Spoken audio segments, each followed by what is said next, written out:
Dear students, मैं सौरभ सिंह, प्रवक्ता diet Sonbhadra. आप सभी लोगों का मेरे इस वीडियो क्लास में एक बार फिर से स्वागत है।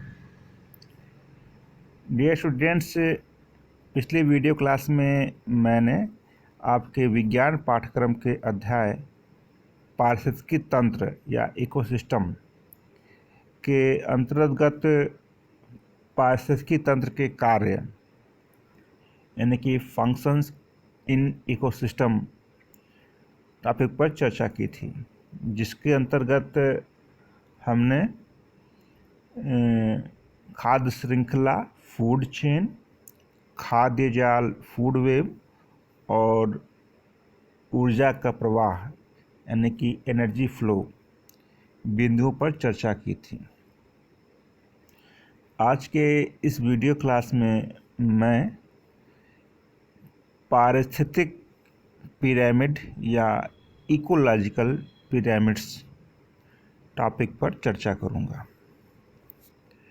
तो डियर स्टूडेंट्स, हम सभी पिरामिड के आकार से या आकृति से परिचित हैं और जैसा कि हम जानते हैं कि यह एक आधार और 4 फलकों से बनी हुई आकृति होती है, जिसका आधार क्या होता है, चौड़ा होता है और यह शीर्ष की ओर क्या होता है, सकरा हो जाता है और इसमें सिर्फ एक शीर्ष होता है और वो बिंदु की तरह होता है। तो इसे हम इस प्रकार की आकृति को क्या बोलते हैं, हम पिरामिड बोलते हैं। पारिस्थितिकी तंत्र में या इकोसिस्टम में जो खाद्य श्रृंखलाओं के विभिन्न पोषक स्तरों यानी कि ट्रॉफिक लेवल्स में विभिन्न जीवों की संख्या, जीव भार और विभिन्न जीवों की संख्या, जीव भार और ऊर्जा के बीच आपस में संबंधों का जब हम रेखीय चित्रण करते हैं तो एक पिरामिड के आकार की रचना प्राप्त होती है, जिसे हम पारिस्थितिक पिरामिड या इकोलॉजिकल पिरामिड कहते हैं। चूँकि पोषक स्तरों पर विभिन्न जीवों की संख्या, जीव भार और ऊर्जा के बीच के आपस के संबंधों का जो रेखीय चित्रण सर्वप्रथम चार्ल्स एल्टन नामक इकोलॉजिस्ट ने 1927 में की थी, इसलिए इकोलॉजिकल पिरामिड्स को हम एल्टोनियन पिरामिड्स भी कहते हैं। यहाँ पे आप देख रहे हैं एक इकोलॉजिकल पिरामिड का रेखा चित्र है। तो किसी भी इकोलॉजिकल पिरामिड में जो उत्पादक होते हैं वो पिरामिड का आधार की रचना करते हैं। फिर इसके बाद हर्बीवोर या प्राथमिक उपभोक्ता रखे जाते हैं। फिर उसके बाद द्वितीयक उपभोक्ता रखे जाते हैं और सबसे शीर्ष की ओर क्या होते हैं, वो टॉप कार्निवोर यानी कि सर्वोच्च मांसाहारी जंतु या टर्सरी कंज्यूमर्स को रखा जाता है।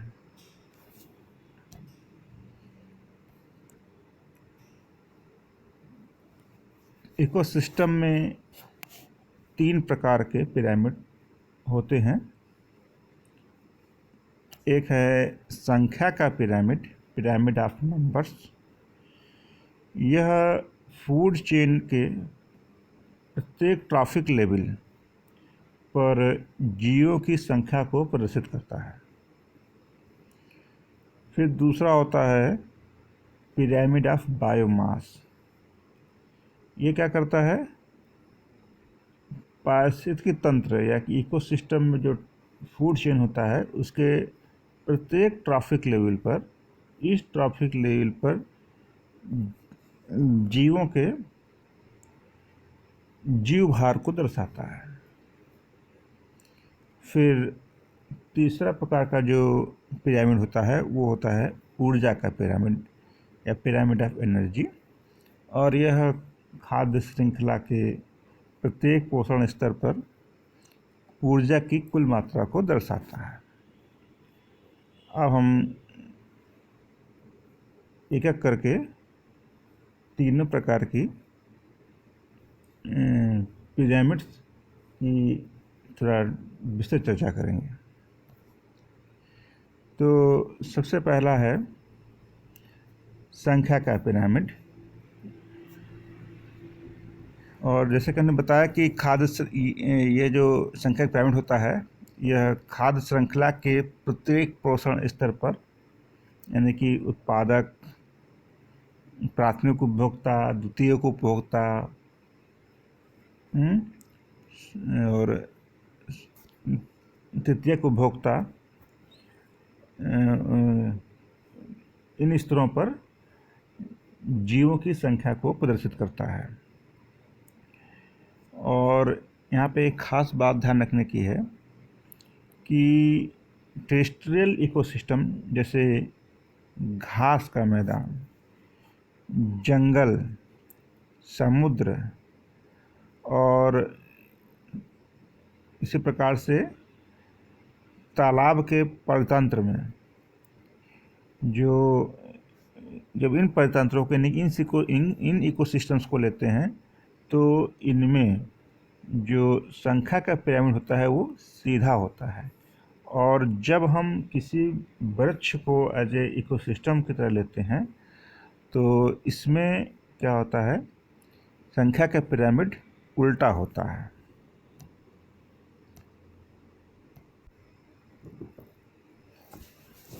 किसी भी इकोसिस्टम में हरे पौधों की संख्या यानी कि उत्पादकों की संख्या क्या होती है, सबसे अधिक होती है।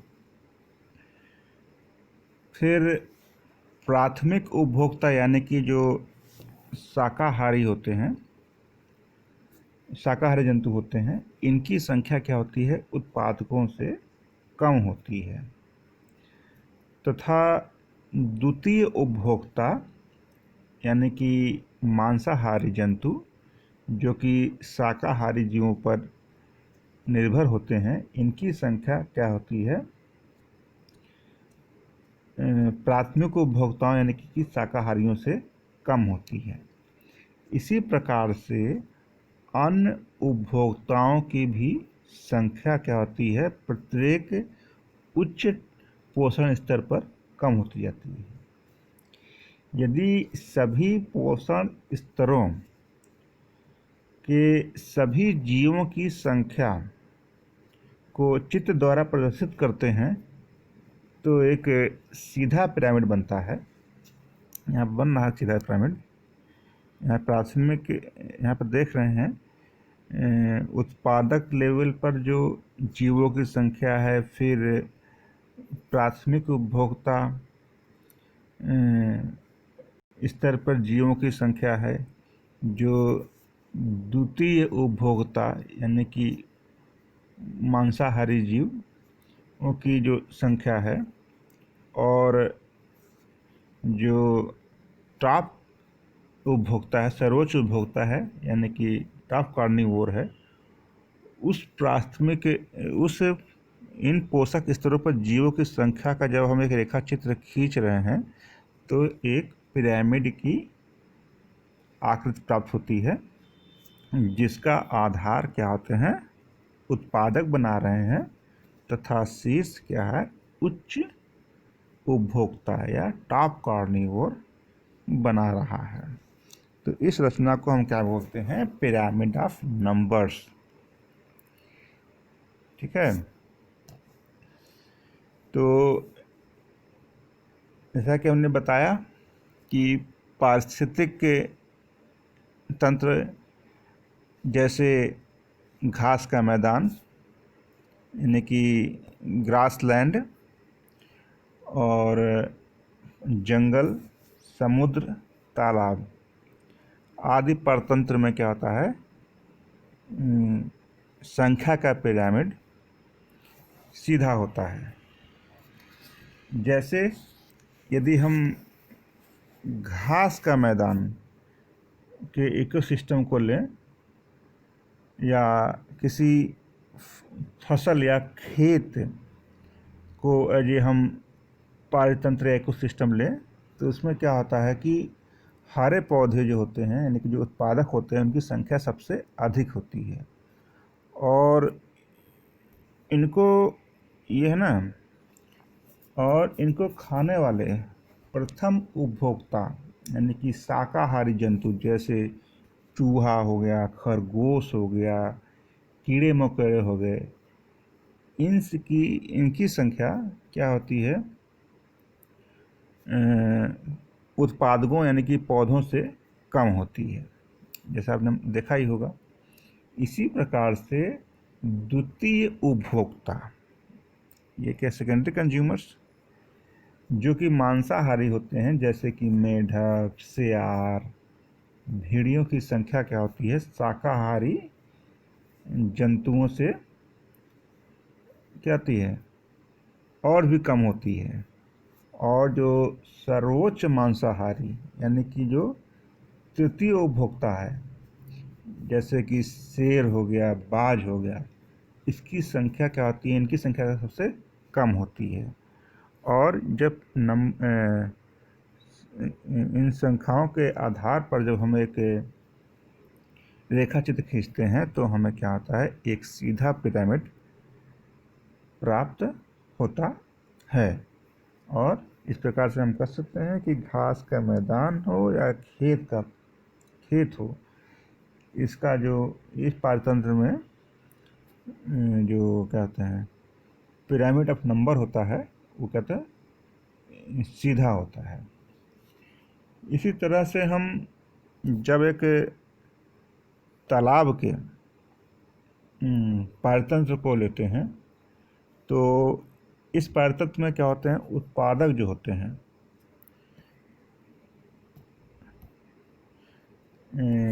जो उत्पादक होते हैं वो क्या होते हैं, सूक्ष्म हरे शैवाल, जिन्हें हम फाइटोप्लैंक्टन्स कहते हैं, ये होते हैं। और इनकी संख्या क्या होती है, सबसे अधिक होती है। आप देखते होंगे कि नदियों में काई ही काई दिखाई देती है। काई के क्या बोलते हैं, फाइटोप्लैंक्टन्स। और ये पिरामिड का क्या कहते हैं, आधार बना रहे हैं। ठीक है। फिर शैवालों को खाने वाले प्राथमिक उपभोक्ता, जो कि क्या होते हैं, शाकाहारी होते हैं, इनकी संख्या क्या होती है, प्राथमिक उपभोक्ता जैसे कि शाकाहारी जंतु होते हैं, जैसे कि कीड़े, घोंघे, छोटी छोटी मछलियाँ, ये सब क्या कहते हैं, इनकी संख्या क्या होती है, जो शैवालों की संख्या से कम होती है। इसी प्रकार से द्वितीयक उपभोक्ता, जो कि मांसाहारी होते हैं और शाकाहारी, तालाब के शाकाहारी जंतुओं पर निर्भर होते हैं, जैसे बड़ी मछलियाँ, इनकी संख्या क्या होती है, शाकाहारी जंतुओं से और भी कम होती है। और जो सर्वोच्च स्तर पर, यानी कि पोषण खाद्य श्रृंखला का जो सर्वोच्च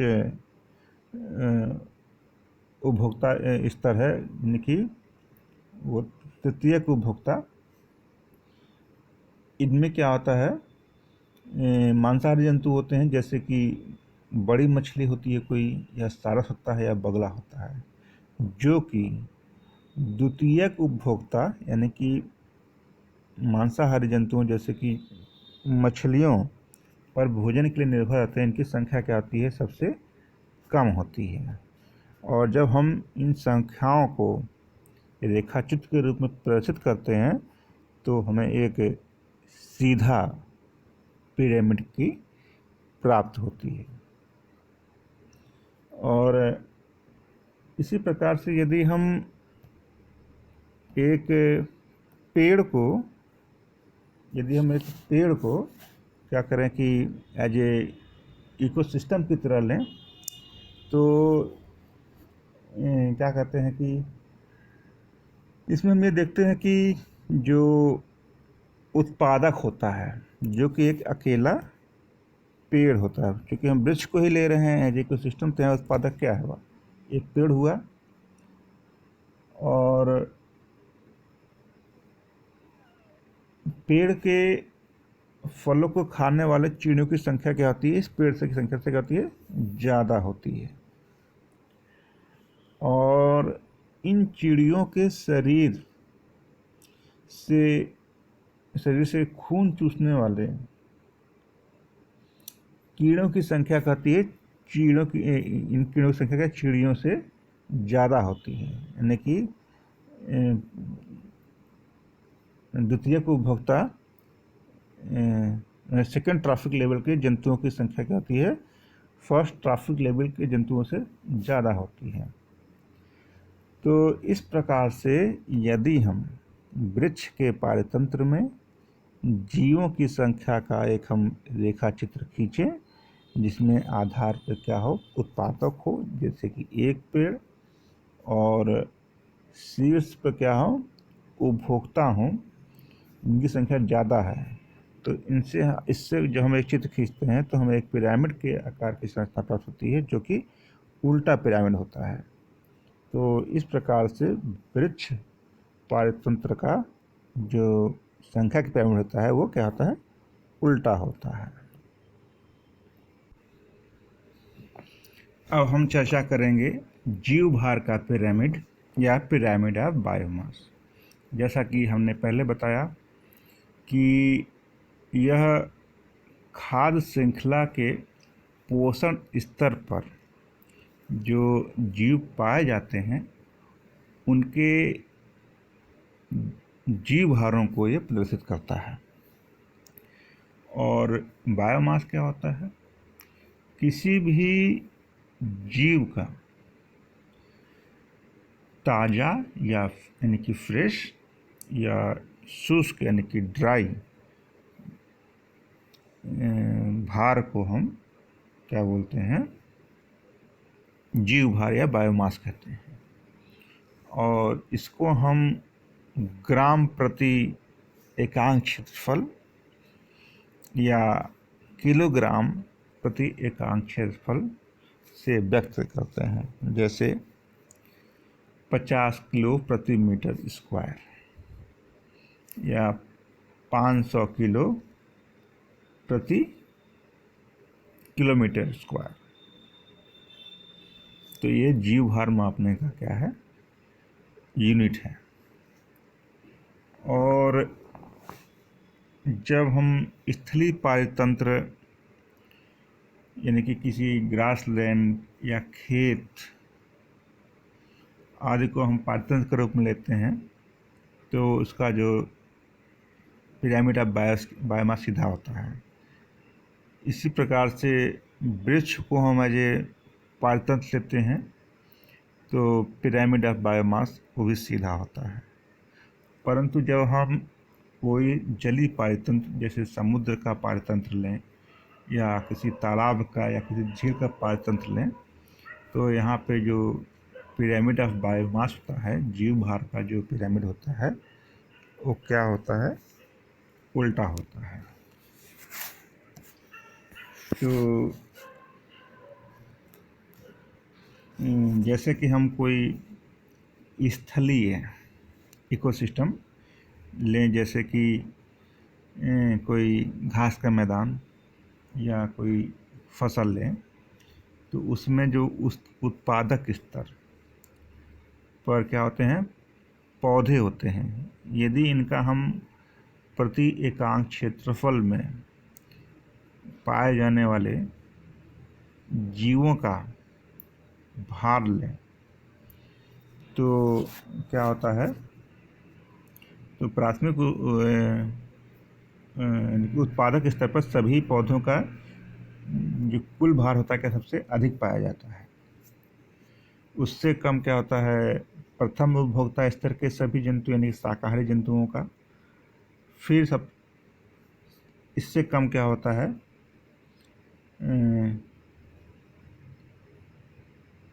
द्वितीय के स्तर के सभी जीवों का भार इससे भी कम होता है। जब इसके अनुरूप हम एक रेखा चित्र खींचते हैं, मतलब कि प्रत्येक पोषण स्तर पर जीवों के जीव भार की रेखा चित्र खींचते हैं, तो इससे हमें एक पिरामिड के समान आकृति वाली रचना प्राप्त होती है जो कि सीधा होता है। इसी प्रकार से यदि हम एक वृक्ष के पारतंत्र को लें तो इसमें क्या होगा कि जो उत्पादक है वो क्या है, यानी कि प्रोड्यूसर वो क्या है, वृक्ष है, और जिसका भार सबसे अधिक होगा। और इस वृक्ष पर आश्रित जो शाकाहारी चिड़ियां हैं, जिन्हें हम प्राथमिक उपभोक्ता कहते हैं, इनका भार क्या होगा, इन चिड़ियों का भार वृक्ष के भार से भी कम होगा। फिर इसी प्रकार से इन चिड़ियों, इन शाकाहारी चिड़ियों या प्राथमिक उपभोक्ता स्तर की चिड़ियों पर आश्रित उन द्वितीय उपभोक्ता यानी कि कीड़े यानी कि द्वितीय उपभोक्ताओं का भार क्या होगा, सबसे कम होता है। जब हम भार के हिसाब से क्या करते हैं, इसका हम एक रेखा चित्र खींचते हैं तो हमें एक सीधा पिरामिड प्राप्त होता है, यानी कि वृक्ष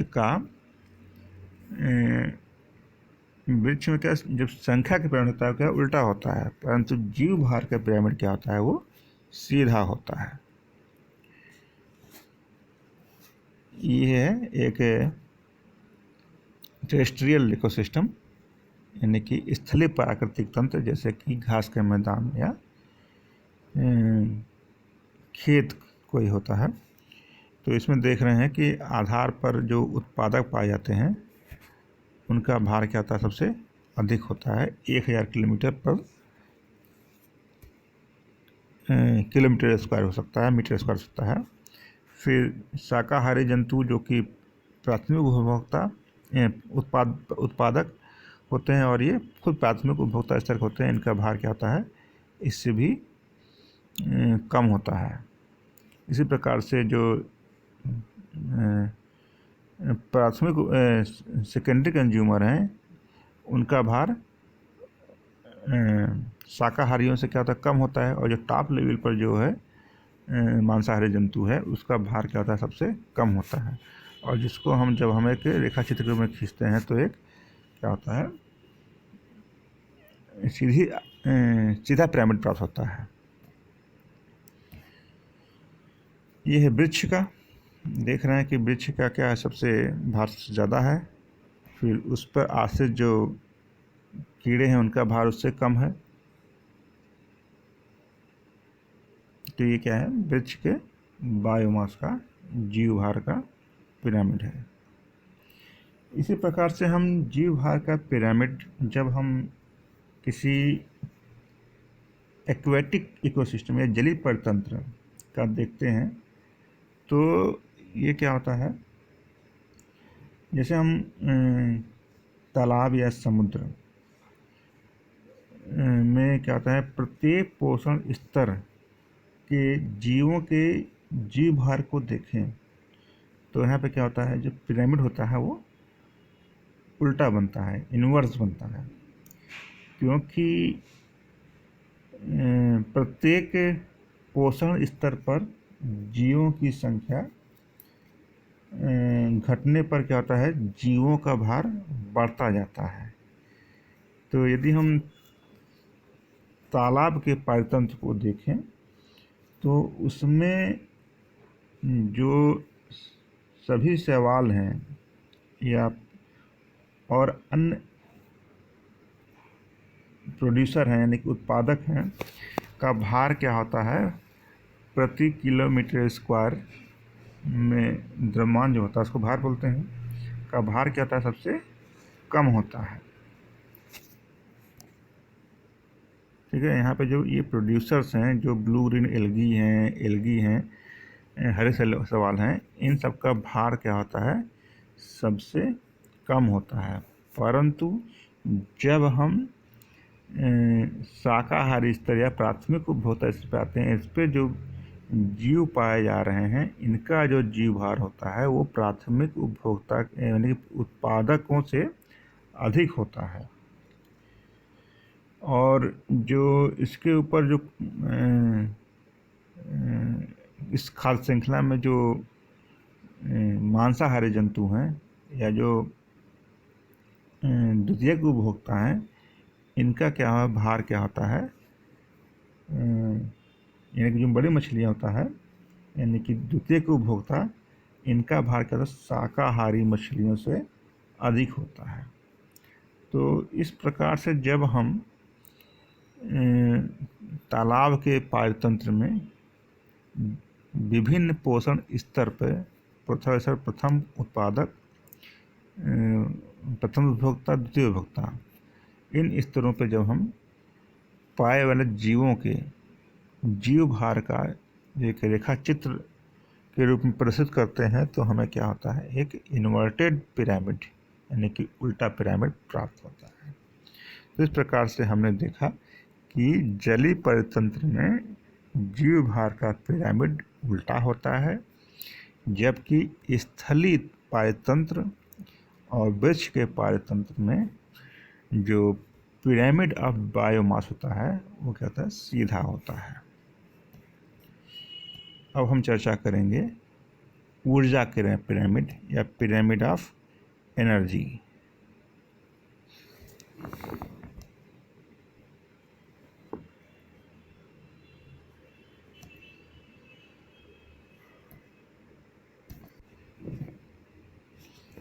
यह पिरामिड प्रत्येक पोषण स्तर पर ऊर्जा की कुल मात्रा को दर्शाता है। मतलब खाद्य श्रृंखला के प्रत्येक पोषण स्तर पर ऊर्जा की कुल मात्रा को प्रदर्शित करता है। और ऊर्जा को हम किलो कैलोरी प्रति एकांक क्षेत्रफल प्रति एकांक समय या कैलोरी प्रति एकांक क्षेत्रफल प्रति एकांक समय में मापते हैं।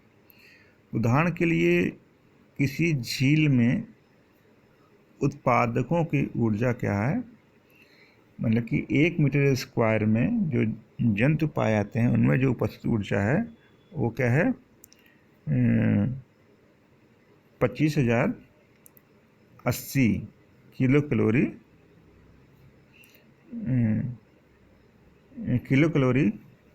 प्रति मीटर प्रति वर्ष है। और जैसा कि हम जानते हैं कि प्रत्येक पारितंत्र में यानी कि इकोसिस्टम में केवल उत्पादक ही ऐसे जीव हैं जो कि सूर्य के प्रकाश की ऊर्जा को अवशोषित करके क्या करते हैं, भोजन के रूप में रासायनिक ऊर्जा में परिवर्तित कर देते हैं। और इन्हीं उत्पादकों से विभिन्न पोषण स्तर से होते हुए जो ऊर्जा होती है भोजन के रूप में सर्वोच्च उपभोक्ता तक स्थानांतरित होती है। खाद्य श्रृंखला के प्रत्येक स्तर पर जीवों में संचित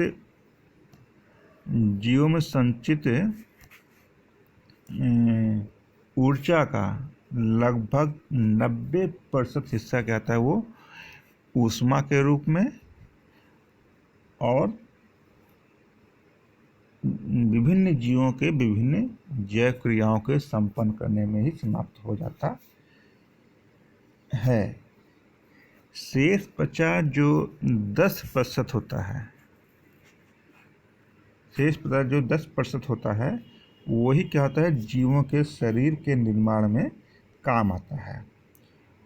और जो अगले पोषण स्तर के जीवों तक पहुंचता है। इस प्रकार से हम यह पाते हैं कि उत्पादकों से अंतिम उपभोक्ता यानी सर्वोच्च उपभोक्ता तक ऊर्जा की मात्रा क्या होती है, उत्तरोत्तर कमी होती जाती है। यहाँ पे 100% ऊर्जा थी, 90% ऊर्जा क्या होता है, हीट के रूप में निकल गई। शेष 10% ऊर्जा क्या हो गई, प्राथमिक उपभोक्ता में आई। प्राथमिक उपभोक्ता की 90% एनर्जी क्या हो गई, हीट के रूप में निकल गई। और 1% जो है वो द्वितीयक उपभोक्ता को पहुँची। द्वितीयक उपभोक्ताओं से की 90% एनर्जी हीट के रूप में निकल गई, उसका 10% क्या हुआ, वो टॉप कार्निवोर या सर्वोच्च उपभोक्ता तक पहुंचा। इसलिए किसी भी पारतंत्र का जो पिरामिड ऑफ एनर्जी होता है या ऊर्जा का जो पिरामिड होता है वो सदैव ही सीधा होता है। चाहे वो जलीय पारतंत्र हो, चाहे तालाब का पारतंत्र हो या समुद्र का पारतंत्र हो, कोई वृक्ष का पारतंत्र हो, वो हमेशा क्या होता है, सीधा ही होता है। यानी कि एनर्जी का पिरामिड होता है वो सदैव ही सीधा रहता है, क्योंकि टॉप उत्पादक स्तर पर क्या होता है, ऊर्जा की मात्रा सबसे कम होती है, सबसे अधिक होती है, और उच्च उपभोक्ता सर्वोच्च उपभोक्ता पर क्या होता है, ऊर्जा की मात्रा सबसे कम पहुंचती है। इसलिए ऊर्जा का जो पिरामिड होता है सदैव सीधा होता है। तो इस प्रकार से आज हमने पारतंत्र के पिरामिड्स या इकोलॉजिकल पिरामिड्स टॉपिक पर चर्चा की, और अब यहीं पे अपना चर्चा समाप्त करते हैं। Okay, thank you.